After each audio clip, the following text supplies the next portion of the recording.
Hi, Spencer. Hello, how are you doing, Marta? Good. How are you? Fantastic. Thank you for So, having me. you're welcome. You're welcome. Thank you for joining me in an interview with you. I'm excited for your interview. Yeah, so am I. So, can you tell us your full name? I'm Spencer Conley from San Antonio, Texas. From Texas. Yes. Were you born there? No, I was born in New Jersey. Military brat. Honestly, there's tons of places that I call home. Yeah. I've been to so many places, yeah, and each and every one of them is a part of me. Cool. So, we are doing an interview today on your book. Yes. I've been in sports and all my life, coaching and just hearing leadership, and then going from place to place and seeing different styles and different ideas. And I think when we talk about certain things or certain words, it should be one definition of what it is. And I haven't had a clear one throughout my life, and it would change from place to place. And so I wanted to do a book on and share my thoughts and ideas and what I've researched and what I have found through my life experience, exactly what it is, what leadership is, and not just what leadership is, how to do it with love, how to do it the right way. And love is actually an acronym, and it means, listen. You got to be a good listener to be a leader. You have to be observant. You have to have vision. You have to speak and encourage vision, both for the targeted area as well as individually, and we have to encourage and educate. So that's what it is to lead with love, and we just explain those the best way that we can, and hope that those who read it get something great out of it. It's a great title of a book. Yeah, well, there's a lot of great titles of a book. It don't mean they're good. So I hope that this one has some good content, right? Not just to be able to sell. I just really hope that this changes some perspectives and attitudes, mindsets, and help to change some people's lives is the purpose of it. And Victoria Frudiger is publishing the book. Yeah, she is over there at Digital Media. Her and her wonderful staff. Very, very excited to be working with her. I've learned so much about this process, and just incredible. I'm great at speaking, and she's been able to take my messages and to convert them in a way that readers can have fun with them. So I'm just very, very excited about that. Yeah, she took it. She did two of my books. The company. It's a great company. Yeah. Yes, they are. Yes, they are. So let's go back to your website, and maybe you can talk to me a little bit about it. What is this mission statement? Yeah, it's the whole purpose of what I do every time I speak. It's not going to waver. It's not going to change. My mission is to encourage, to empower, and to support life-changing leadership through the power of positive influence. Because there's tons of other influences out there. All of them aren't positive. So I want to be targeted. I want to be specific of what type of influence that I'm expecting to deliver, that I'm expecting people to grab a hold of, and it needs to be life-changing. And specifically the leadership part of it as well. Not all leadership is good. So I'm only concerned about the leadership that makes a change, that makes a difference. Because there is a level of bad leadership, which is those who are in an authority figure position. They don't always exemplify the best level of leadership. And so what we have is people teaching bad habits, bad examples, and we see it in our country, how leadership is weak from the top all the way to the bottom, the way companies are ran nowadays. Remember when I was growing up, the customer was always right. Customer service was huge, and it's not that big of a deal anymore, but it's very, very valuable. I still believe so. We're just doing our best to make sure that we can communicate properly and to get people excited, empowered through positive leadership and positive influence. That's great. So here it says that you're a motivator, and so then you travel to different states and countries. Yeah, different states, different countries. I've had the incredible opportunity to speak on 6 out of our 7 continents. So I'm thankful for that opportunity to be able to do that and be able to share our message and to see lives changed, and as well at the same time it's changing mine. There's just a power in meeting people and in the spirit. Like you see those young kids right there, they're so full of energy, and then just being around them, spending the time in that Nigerian village, it changed my life. This is amazing. What school is it? It's Onodizok in Imo State, Nigeria.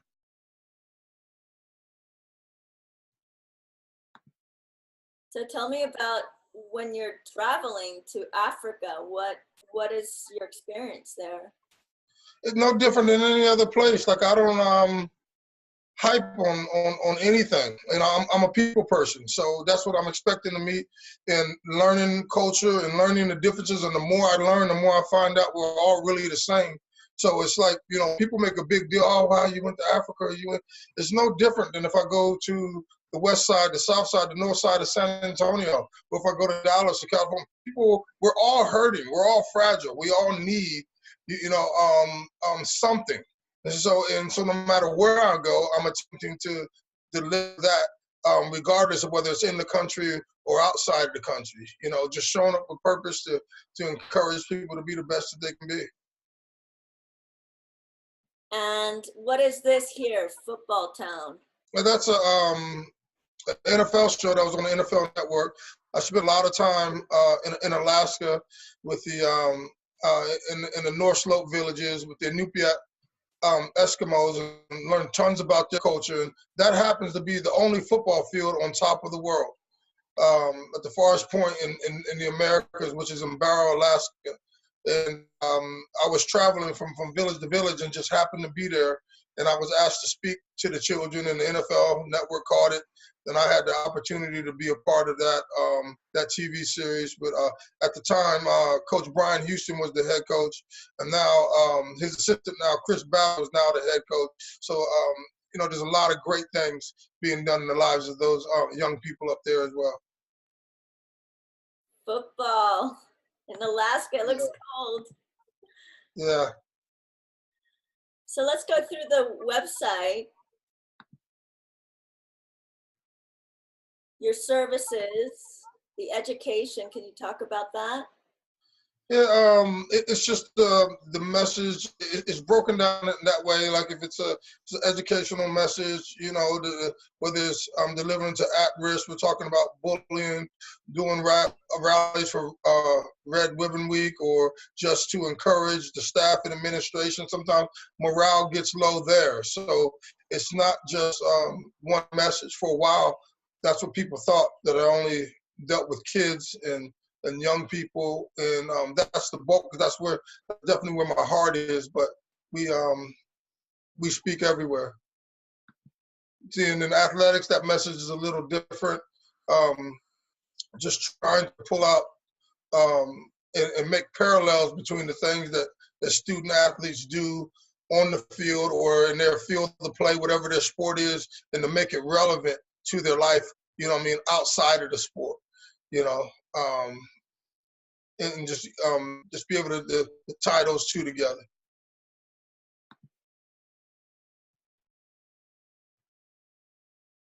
Business? Yes, it's the same thing. We're just committed to helping companies and institutions possess the mindset it takes to maximize peak performance. Everything's a business. A marriage is a business. Anything that you tie yourself to, you give yourself to, and just in all of these, we're just coming up with different ways to look at it to get people to buy in, to do the best that they can, and in all of those areas. Yeah. Yeah, this is in Point Lay, Alaska, where Tim here is an incredible Eskimo dancer, and he's teaching me an Eskimo dance called Polar Bear. So yeah, That's so great. everywhere I go, I try to learn something about the culture. You know, I'm horrible, but I gave it my best, and you know, it's about trying. You know, and I had fun learning. You know, Yeah, yeah, that's cool. yeah.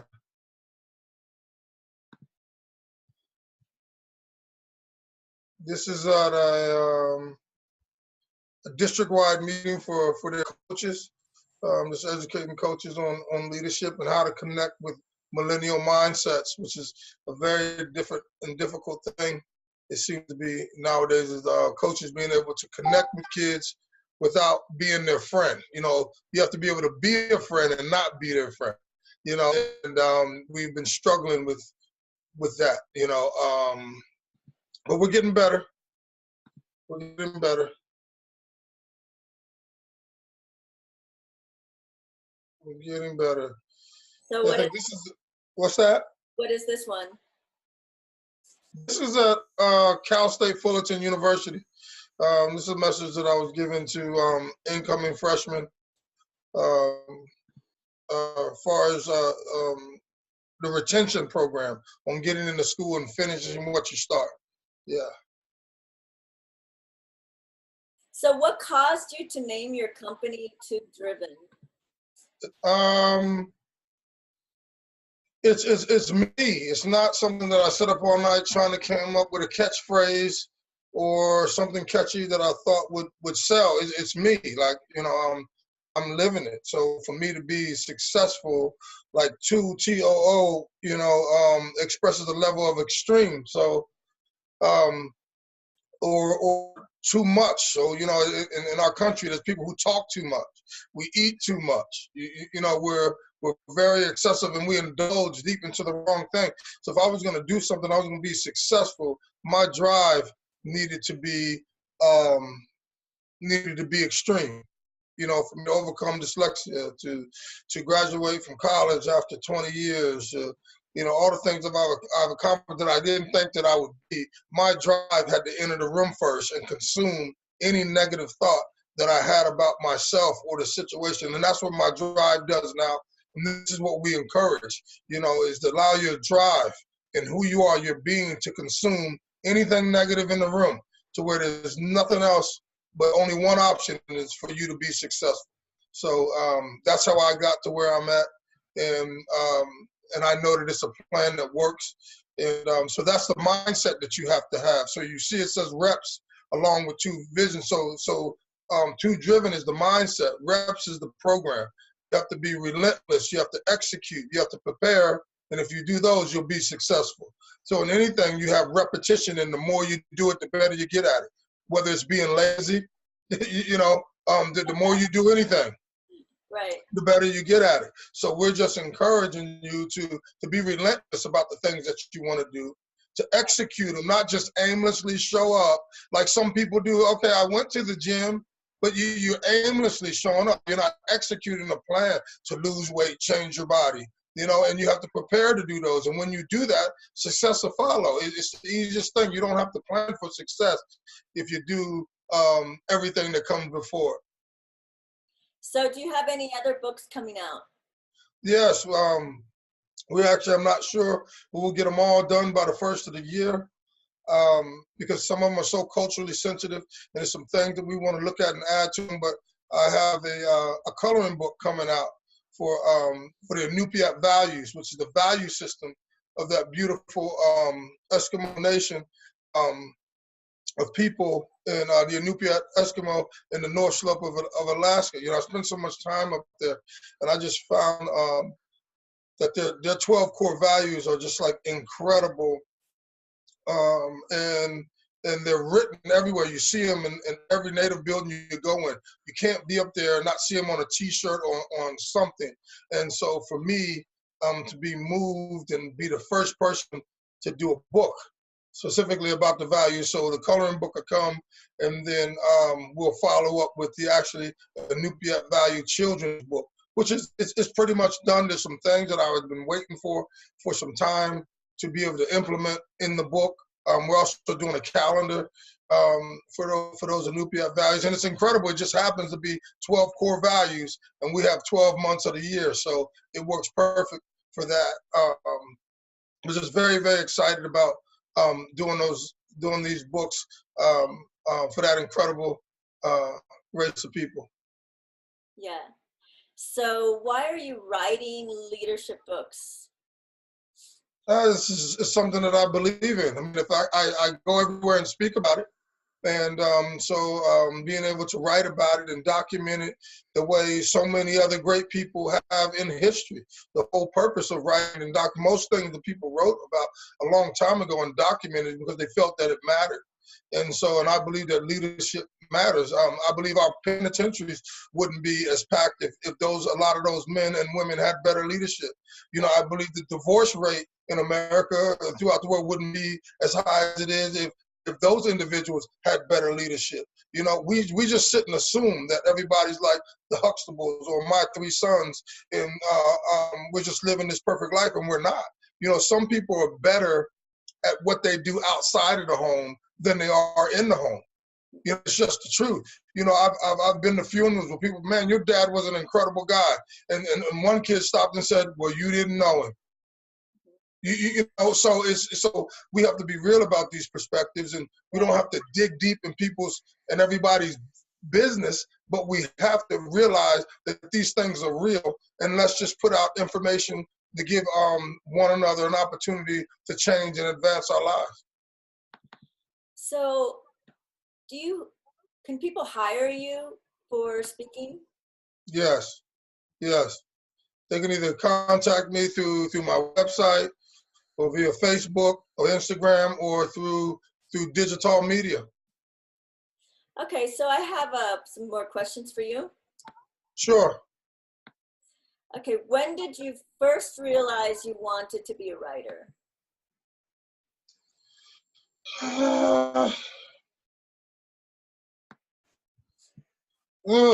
That's I really did. I think it was spoken into me more than I actually had the desire to be a writer. You know, I'm not the type of person that feels like I have to do everything. I believe it's unnecessary to be spread thin. I speak is what I do. And so, but understanding that, believing in the information that I speak about, some people may not come hear me speak. And they like to get information through reading. So that's all we're doing is taking the messages that have been hallmarked and people have gravitated to and have the opportunity to put them into book form so book readers can enjoy them as well. But there's places that I would go. It's like it was forcing the demand. I just spoke recently in Missouri, and then afterwards they were like, one of the owners texted me and was like, hey, people are looking online for your book. They just assumed that I already had one. So, and I know I'm late with it. And then I've been speaking and traveling so much. I just didn't have the time to sit down and give the commitment to writing a book that I felt that it needed.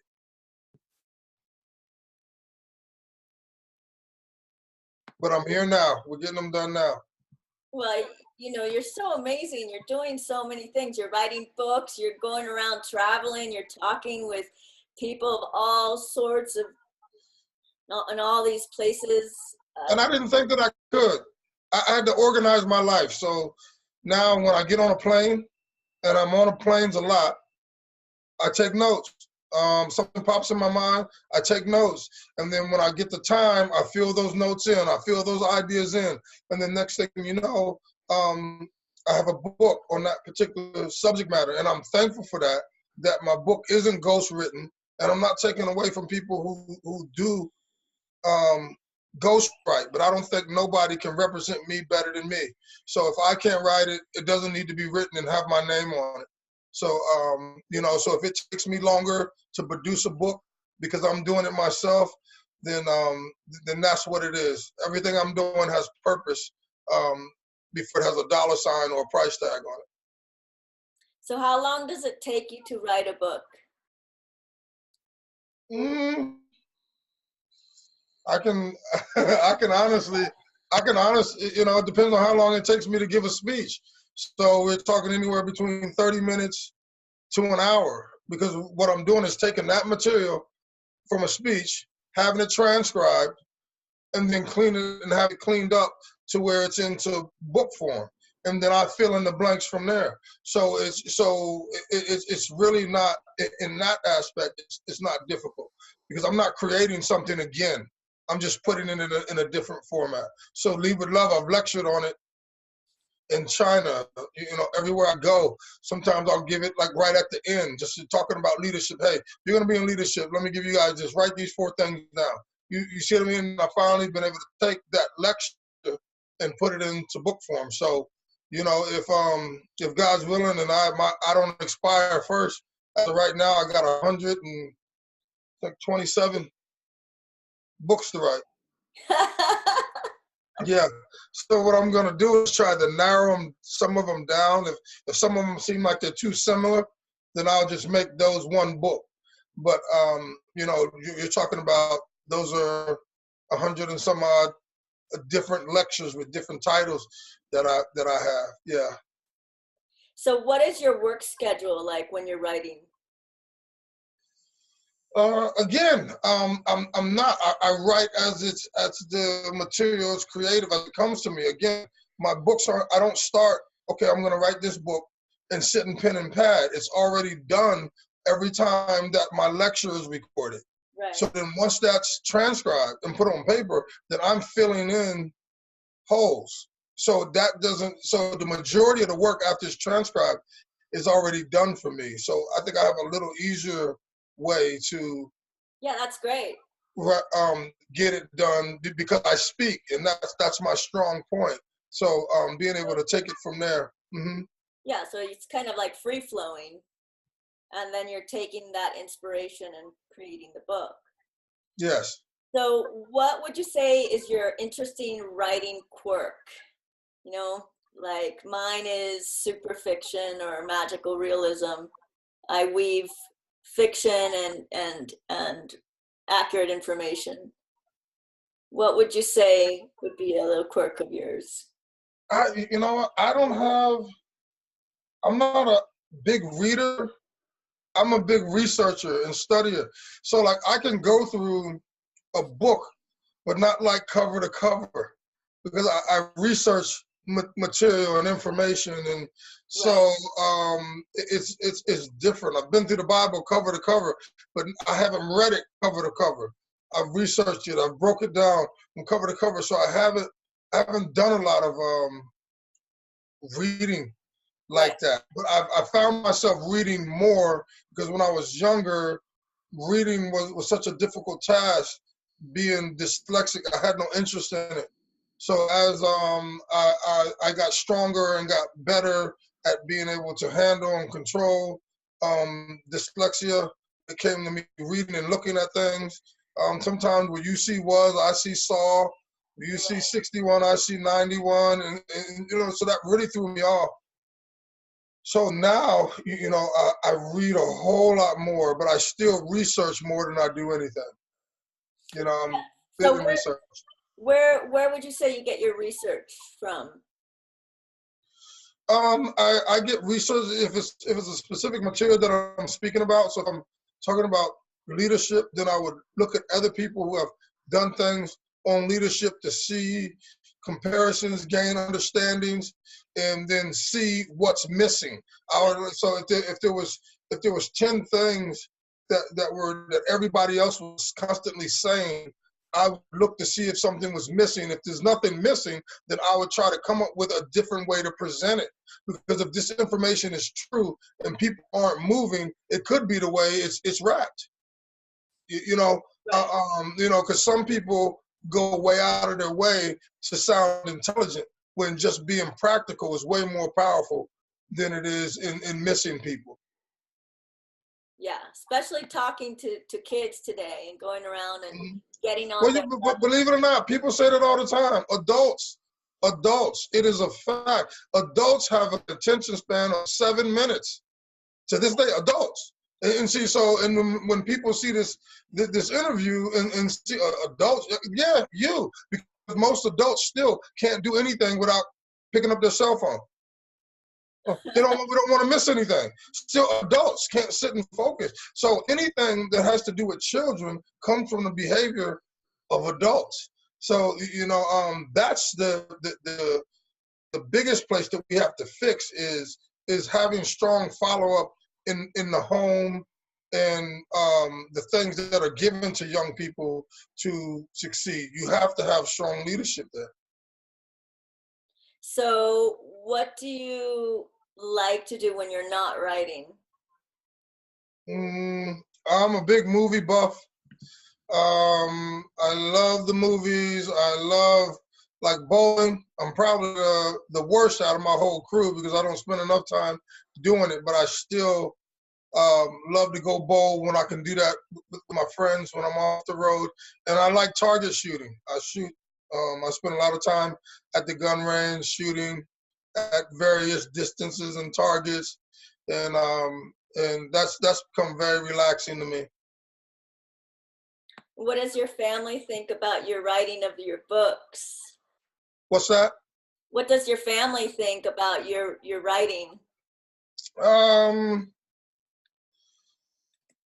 we hadn't even really talked about it. Just it's not like like we don't grandstand on anything. Everything I do is out of purpose. So me writing a book is just something else that's going on with the fact that I love being inspirational and I'm trying to help people. It's an extended tool. The reason I leave my family is to go help people. So the book is being written to help people. So it's just a continued piece of who I am and what we're already doing.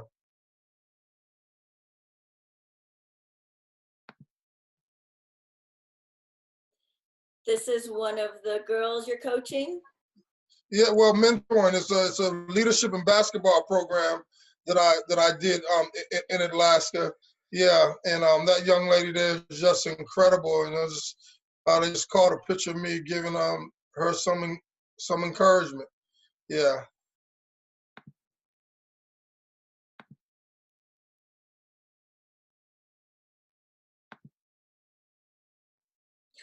That's a great photo. Yeah. That little handsome fella there, he is an extremely hard worker. Yeah, that's Chris White, former strength coach for the San Antonio Spurs. He's a 3-time world champion with the San Antonio Spurs, and he comes along with me. He does the basketball part, and I do the leadership part of this particular summer program. And he is an incredible man.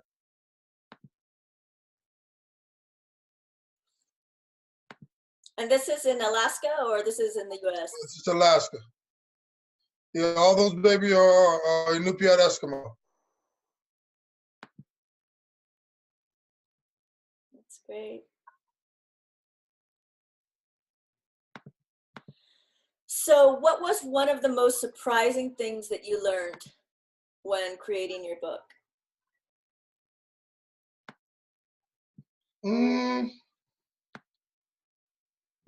About book writing? Yeah, and about yourself.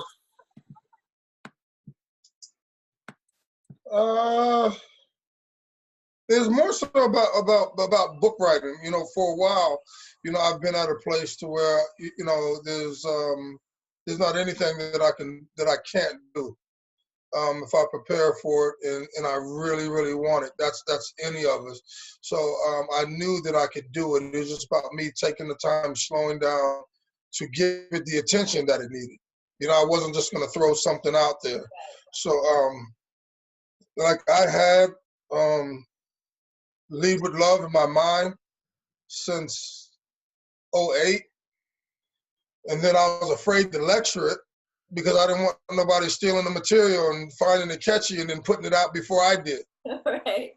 Because that happens, And while I'm traveling the earth, somebody's sitting up, at night putting it together. And so I didn't say anything. I kept it to myself and then just kept coming up with other material and keeping things targeted.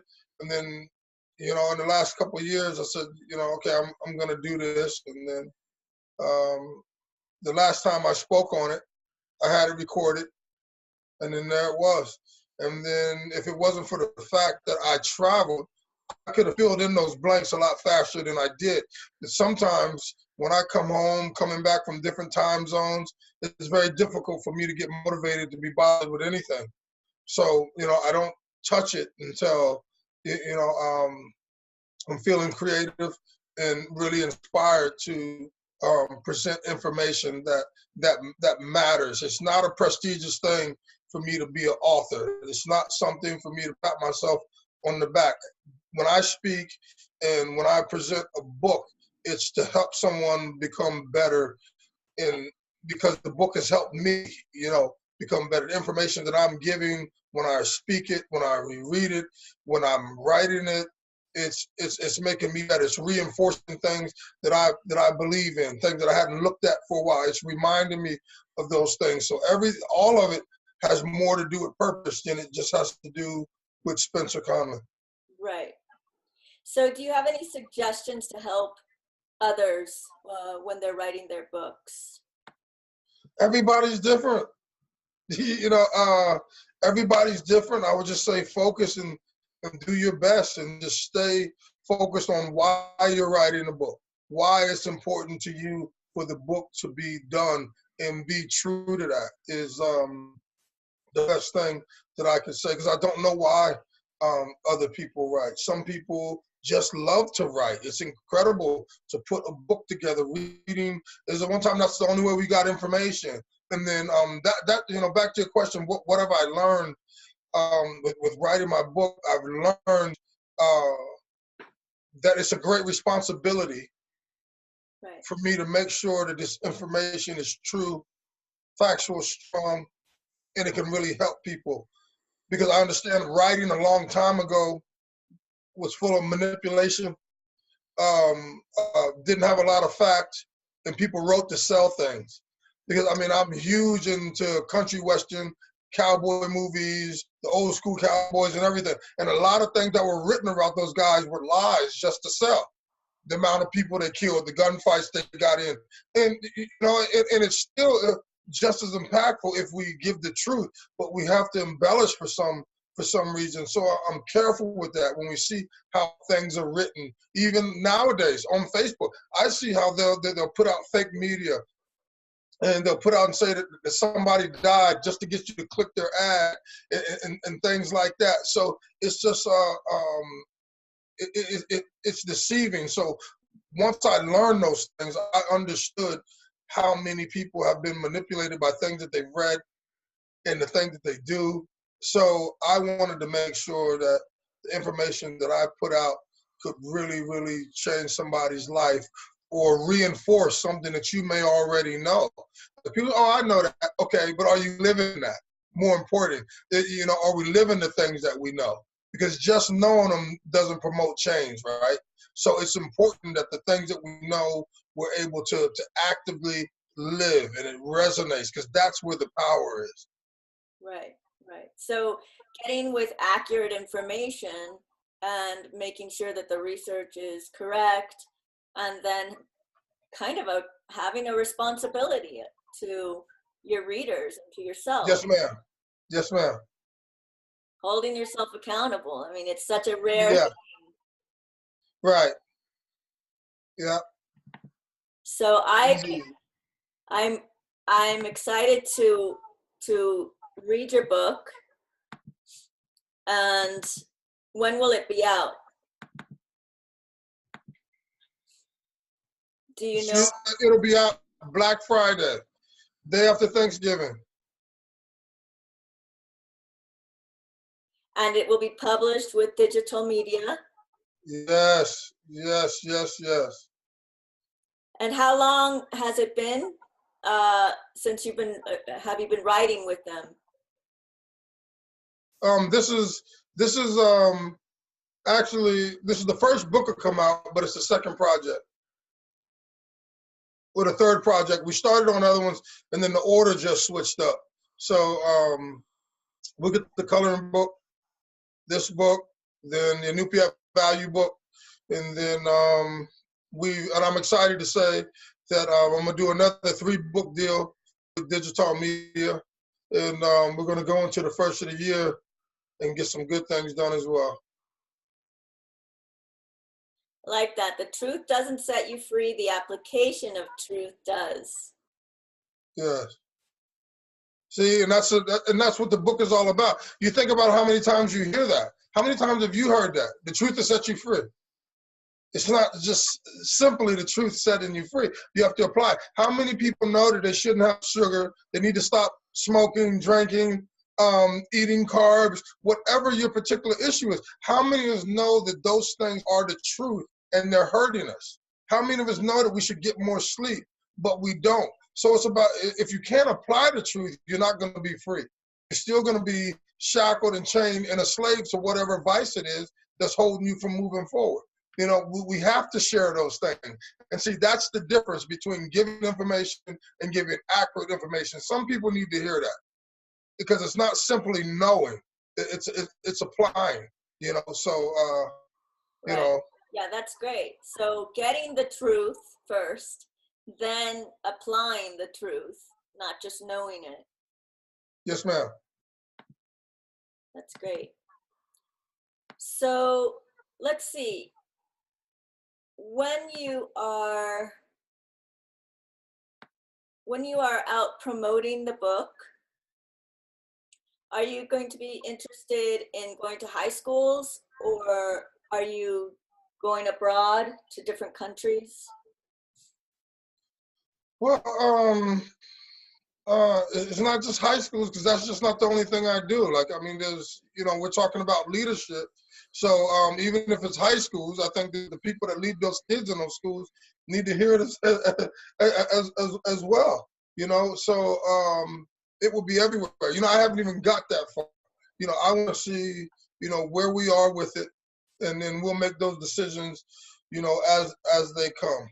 You know, I would like to see the book in the hands of the just the right people. You know, if we make $1 million off of it, we do. If we don't, we don't. It's about the right people. It's not always about everybody. It's about the right somebody that makes a change. So I'm just excited about that. You know, there may be opportunities when I go abroad where there's places like China and Brazil where I have solid followings. But you know, I'm an American, so I think I would want to focus here first. You know, my mindset would probably be somewhere else marketable if it was just about me marketing this book. And it's not. I believe you got to take care of home first. This is where I live. This is where my children are. This is where my family and loved ones live. And that's I mean, that is an incredible picture. I love that right there with those young people. I had a good time at that school. That's in Alaska as well. Yeah, so you know, we'll see how all that goes. You know, I might be too busy speaking to really sit down. That's going to be something that me and digital media will have to work out in between that. You know, because there is no bad time of the year for me. You know, I speak all throughout the year, so being able to find the right place and the right time to do it, we'll work on that. Well, it sounds like you're going to be very busy. Yes, it always is. So it's just going to be busier, you know, and that's okay. Not upset about that. Okay, so let's go through your links one more time. Here's your website, which is Too Driven. Mm-hmm. And it's TOODRIVEN.com. Yes, ma'am. And then you can contact you here through your website. Mm-hmm. But you also, and here's your number, and you can email you here. Yes. Yeah, call us directly, email us, or you can reach me through my publisher at Digital Media. And they can also reach you in Facebook. Yes. And You have Instagram. Yes.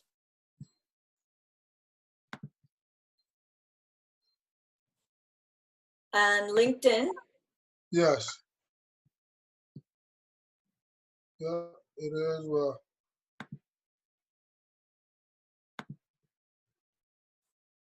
And Twitter. Yeah. So which do you prefer? I have all of them because I prefer all of them. You know, like again, there's a group of people like that don't do anything but Facebook. Then there's a group of people, the first thing they check is Twitter. There's a group of people, first thing they do is Instagram. It's on all of them, so everybody has the opportunity to hear about it. I don't have a preference to social media. Honestly, I really don't. I'm just putting the information on all of them because some people do. Right. I'm a much more personable person. Like I don't really socialize on social media, but I know that it's a good tool as well. So that's all I use it for, is that tool to be able to post positive things that the kids and adults and everybody whose life that I'm involved in or I think that is encouraging. That's all I use it for, is to post that. I don't socialize on social media. I'm a personable person, so I'd rather go to dinner, hang out, personally. So Right. my personal life and everything else stays away from that. Yeah. Well, I'm excited for your book to come out. Thank you. Me too. Me too. We can do another interview when it comes out, and I will be reading the one that I have. I have a rough draft. Yes, yeah. I can't wait to hear from you to see, what you think about it. That's been real exciting to see the consistency that I'm hearing from everybody that's seen that rough draft. The consistency and what they believe it's going to mean, because it's not for me to say what it means. Once you read it, you own it, and you can take different things from it. So I don't have my hands on it like that. You're missing it. You should have got, it's there's one thing in it that changes somebody's life, then it was worth the time and effort that we put forth to making the project happen.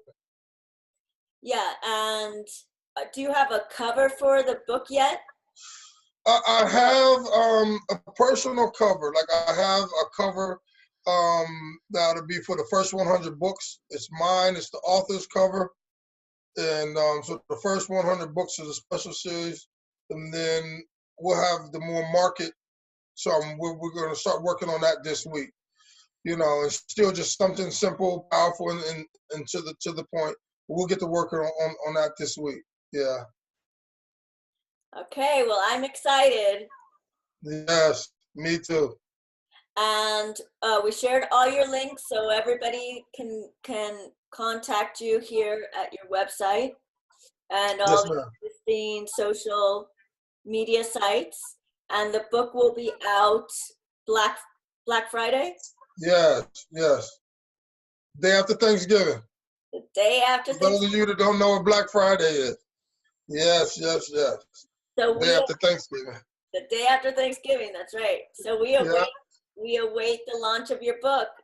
Yeah, I'm excited about that. I'll probably just be coming home because I'll be on the road again soon. So very, very excited. Okay, well, good luck in your travels. Sounds like Thank you. A fun time and a lot of hard work, right? Yeah. Well, you know what? When it's purpose, it never seems like hard work. It doesn't seem like work. When you're right where you're supposed to be. So I just love what I'm doing. Can't see myself doing anything else, and I'm satisfied with that. Well, we're happy with what you're doing, so keep doing it. Thank you. Thank you. Okay, thank you so much. We will talk soon. Yes, ma'am. Thank you. Bye-bye. Bye.